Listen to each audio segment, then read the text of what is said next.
Dal reddito di inclusione alla disoccupazione, alla pensione di anzianità o invalidità, sono diverse le prestazioni previdenziali ed assistenziali erogate dallo Stato attraverso l'INPS, prestazioni che non sempre vengono richieste da persone che, pur avendone diritto, si trovano in condizioni di marginalità o disagio sociale, economico, lavorativo o abitativo. Per intercettare queste fasce di popolazione è nato il progetto INPS per tutti, che si arricchisce di un protocollo che coinvolge ANCI Veneto, INPS regionale, Caritas e Comunità di Sant'Egidio. L'obiettivo è fare rete affinché anche gli utenti più svantaggiati vengano a conoscenza di diritti inespressi. Comprende appunto sia servizi prettamente assistenziali, quindi posso pensare il recente ADI e quindi l'assegno di inclusione che ha superato il reddito di cittadinanza, che prima era ovviamente incluso nel pacchetto, diciamo, delle prestazioni. Possiamo pensare ai bonus dell'asilo nido piuttosto che i bonus familiari, e sicuramente tutto ciò che è previdenza, inteso come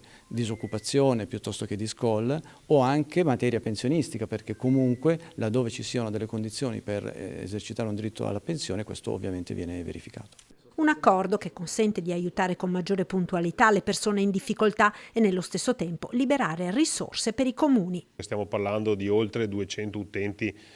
in Veneto che sarebbero totalmente a carico dei comuni e che invece, facendo scoprire loro dei diritti che hanno, riescono ad aiutare gli utenti e ad alleggerire un po' anche la spesa sociale per i comuni, che non viene ridotta ma viene investita su altre iniziative sempre sociali.